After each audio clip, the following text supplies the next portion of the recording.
3 kunci supaya kita disayang oleh Nabi. Saya bikin status dari flyer dari panitia. Ada yang komen, kan komennya macam-macam. Orang tuh nggak semua sama otaknya sama kita. Ada yang komen, Ustadz, ada nggak kunci disayang istri?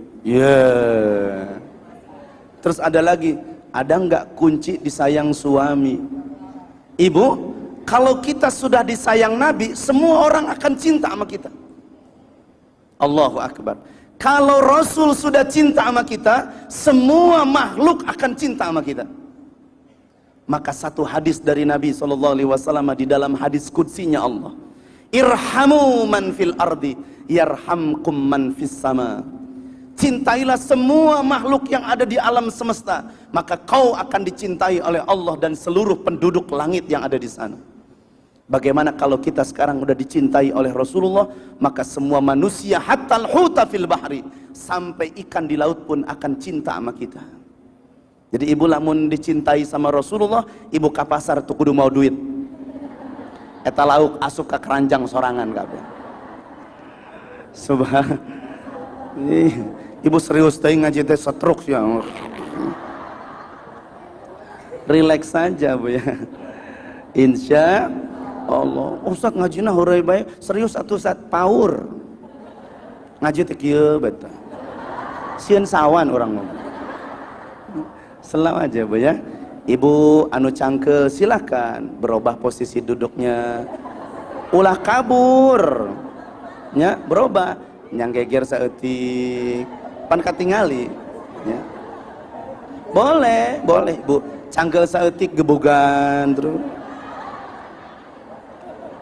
Cangkel saeutik selonjoran, mangga. Eta boga ka era mah. Baik Ibu ya, kita persingkat waktunya sangat mepet.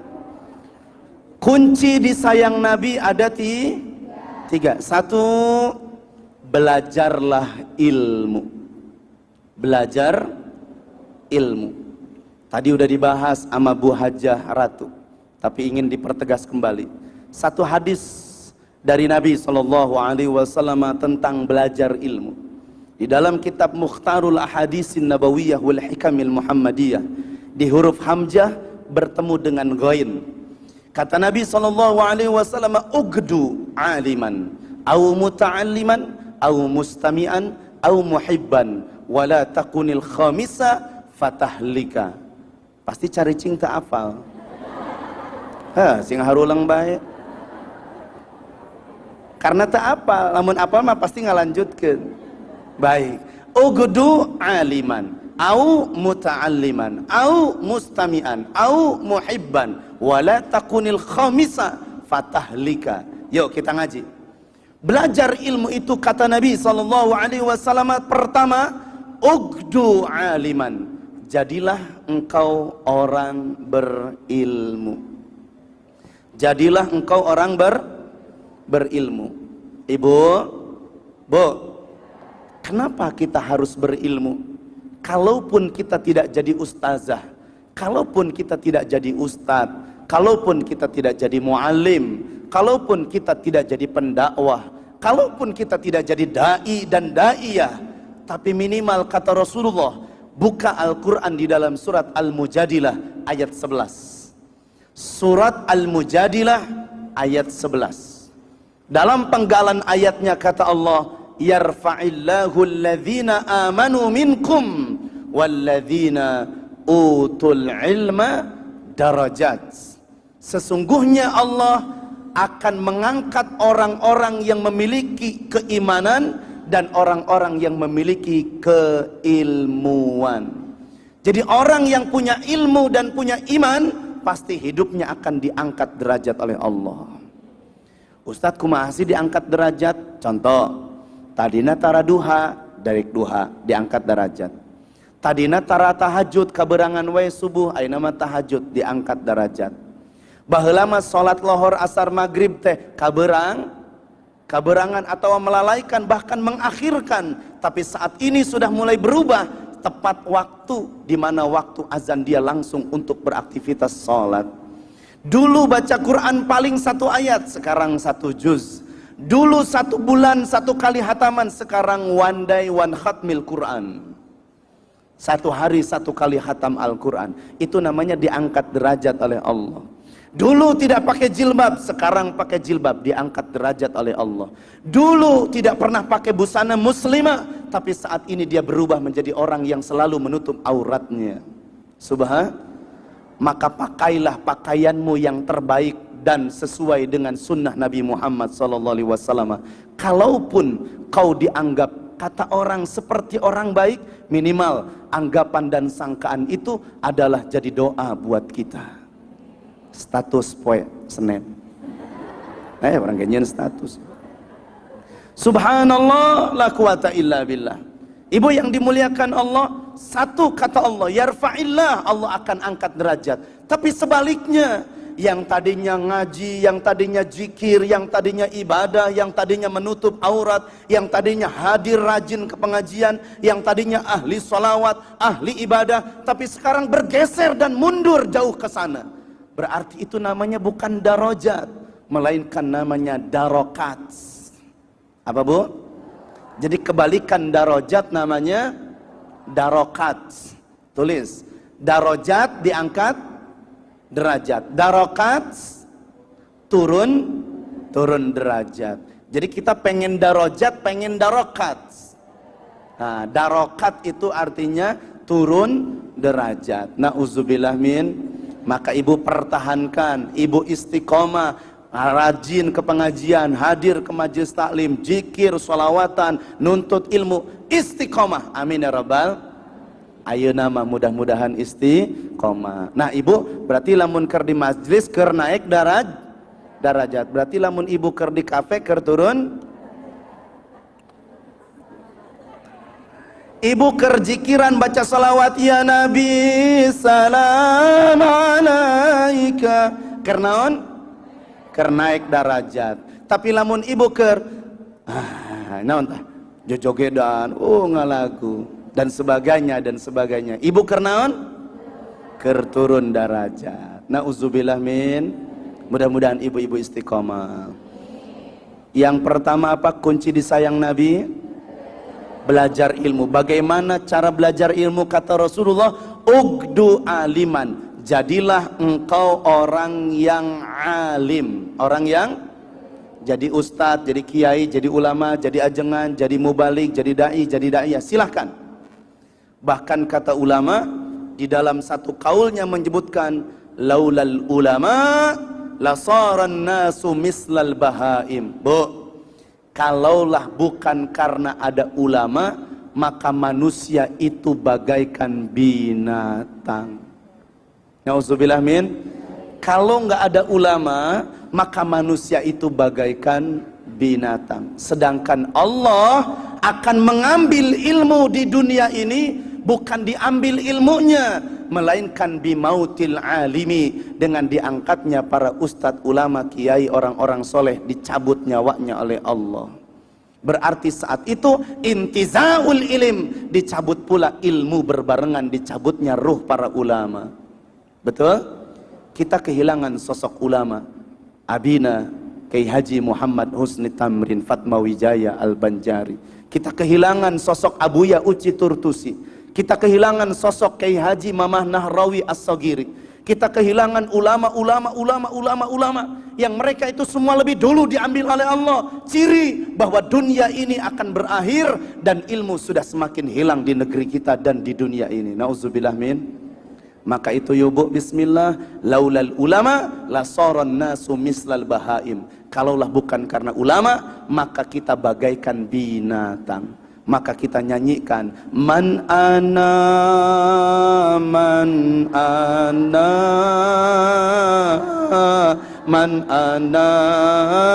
laulakum kaifama hubbukum kaifama ahwakum man ana man ana laulakum. Lihat, kalau bukan karena guru, siapa kita? Maka beruntung ibu-ibu, kita ngaji duduk punya guru. Itu yang pertama. Yang kedua, au muta'alliman, atau jadilah engkau orang yang terus belajar. Orang yang terus belajar. Jadi konsep yang pertama dicintai Nabi, satu apa tadi? Belajar ilmu. Indikatornya satu, jadilah orang yang alim. Dua, nggak bisa jadi orang alim, bisa jadi ustad, tetiasa jantan ustazah, tetiasa ngomong harapan batur. Ibu, bu, ini ngomong begini bukan hal gampang ibu, betul? Ayah jelema kaharep ulah boroni ngomong nyekel miki geus ngagidir ibu, betul? Hah? Coba bujeng-bujeng ngomong ngaluarkeun ilmu, ngaluarkeun hadis, ngaluarkeun dalil, letah ge geus pajejet jeung huntu. Karena memang susah ibu, jangan dianggap enteng ibu. Maka doain para ustadznya sehat. Panembung ustadz gering. Coba ustadz gering, stroke. Auzubillah min zalik. Ustadz stroke dipakai moal. Moal tuh kumaha ngomong na? Datang ustadz stroke.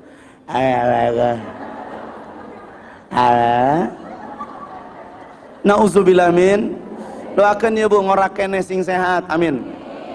Karak 40 tahun sing sehat, sing panjang umur, hayang nama embung maut atau hayang nama terus panjang umur. Subhanallah. Lihat ibu, au muta'alliman, gak bisa jadi ustadz, gak bisa jadi muallim, gak bisa ceramah, gak bisa menyampaikan ilmu. Au muta'alliman, jadilah orang yang kedua, yaitu orang yang selalu belajar ilmu. Jangan berhenti. Sampai kata Nabi, utlubul ilma minal mahdi, carilah ilmu dari buayan sampai liang lahat. Bu, kadang-kadang nih ngaji begini bu, itu yang hadirkan karakternya beda-beda. Ada usia 40 ke bawah, ada usia 40 ke atas, ada 50 ke bawah, ada 50 ke atas, ada 60 ke bawah, ada 60 ke atas. Setelah itu sudah selesai, orangnya itu aja. Jarang sekali anak-anak di bawah 18, 15, 17 ngaji seperti kita. Susah ibu. Maka saya kebanyakan lihat itu jamaah dimanapun itu rata-rata pasti orang mati nyebutkan ya, rata-rata ibu kalau dilihat dari wajahnya, face-nya adalah 40 ke atas semua. Betul? Ngaco. Ustadz Abdi mah itu 40 setengah. Iya ibu, ini rata-rata 40 ke atas semua. Dan memang dianjurkan kata Imam Ghazali, di usia 40 itu harus hati-hati. Karena usia yang sangat rentan adalah 40 tahun ke atas. Ya ngagiung mikna. Kalau enggak, wah tuh ngagiung kan? Ibu, tuh ada suara, bu, bergema namanya. Jadi ngagiung, bahasa Sundana ngagi. Jadi orang ngomong manehna milu ngomong, halo, tuh, oh, tuh. Baik, kita lanjutkan bu ya. Jadi yang pertama jadi apa? Jadi orang yang alim atau jadi ustadz, kiai, ulama, ajengan. Jadi hek. Dua, jadi orang yang terus belajar. Au mustami'an, nggak bisa belajar, sibuk diduk-duk ti isuk jeput nepi ka sore cepat. Kata paribahasa Sundanya, ti isuk jeput nepi ka sore cepat. Gawe teu bisa deui, kudu gawe. Bagaimana? Kata Nabi, au mustami'an, jadilah engkau orang yang pandai mendengar. Pandai apa bu? Pandai mendengar. Jadi yang pertama jadi orang alim. Dua, jadi orang yang terus belajar. Tiga, jadilah orang yang pandai mendengar. Dengarkan kebaikan. Maka saat wudhu ibu, lihat. Saat mencuci telinga, ij'alni minal ladzina yastami'unal qaula fayattabi'una ahsana. Ya Allah, jadikan telinga ini adalah telinga yang selalu mendengar kebaikan. Maka kebaikan kita akan dengar kalau ibu berada di zona kebaikan. Logis nggak, Bu? Logis nggak? Ibu duduk di sini dengar nggak? Apa yang didengar? Kebaikan. Ibu duduk di sini zikir, dengar nggak? Apa yang didengar? Zikiran. Ibu duduk di sini dengar nggak? Apa yang didengar? Salawatan. Karena zonanya adalah zona kebaikan. Tapi coba-coba ibu duduk di tempat orang yang tukang ngegosip dan ngegibah, maka ibu akan mendengar gosip dan gibah. Betul? Maka kurangi perkumpulan yang di situ ada gosip dan gibah. Insya perbanyak duduk-duduk yang di situ telinga ini akan dimasuki oleh kalimatut thayyibah, kata-kata yang baik. Insya Imam Sudes, imam senior di Masjidil Haram Mekah. Selalu beliau jadi imam. Imam Sudes itu yang suaranya begini, Bu. Alhamdulillahi Rabbil Alamin Ar-Rahmanir Rahim. Tahu? Maliki Yaumiddin Iyyaka na'budu wa iyyaka nasta'in. Imam Sudes, senior, hafiz Quran 30 juz. Saat beliau berkhutbah hari Jumat di Masjidil Haram Makkah, terdengar suara HP dari jamaah yang ringtone-nya adalah suara nyanyian. Kan semua orang yang saat ke Masjidil Haram itu belum tentu ringtone-nya adalah murattal Al-Quran, belum tentu sholawatan. Betul? Ibu ge lamun ayeuna ngaji di masjid alumni IPB sok silentnya dirubah jadi dering, kira-kira lamun aya telepon asup ringtone sarua teu? Assalamualaikum teu? Pasti aya nu dangdut, aya nu pop, aya nu jazz, aya nu apalah itu. Betul? Ini lagi khutbah, tiba-tiba terdengar musik. Saat itu juga Imam Sudes terhenti dan mencucurkan air mata. Subhanallah. Akhirnya teks khutbahnya yang tadinya ke A sekarang dirubah menjadi B. Apa kata beliau? Sepanjang saya menghafal Al-Quran, sampai Al-Quran melekat di kepala ini, setiap hari di rumah saya tidak pernah aku putar suara-suara musik berbentuk apapun, karena setiap hari rumahku selalu dihiasi dengan lantunan bacaan Al-Quran. Tapi saat ini aku sangat sedih, aku mencucurkan air mata di Masjidil Haram Mekah yang mulia, yang di situ adalah tempat yang diharamkan oleh Allah. Di situ ada Ka'bah, di situ Allah sangat menanti dan menunggu doa-doa kita. Tapi saat ini aku mendengar satu ringtone dari jamaah yang bersuarakan nyanyian-nyanyian. Subhanallah. Ibu, Imam Sudes nangis karena setiap hari di rumahnya nggak pernah dengar tapi sekarang musik bukan di rumah, di mana? Di Masjidil Haram. Nauzubillah min zalik. Maka biasakan para imam, biasakan para jamaah, biasakan para masyarakat saat masuk masjid, ini adalah baitun min buyutillah. Ini adalah rumah-rumah Allah. Allah saksikan kita saat ini, Allah melihat kita saat ini, Allah potret kita saat ini. Maka handphonenya semua di silent. Betul? Nges di silent, Chan? Sudah ya.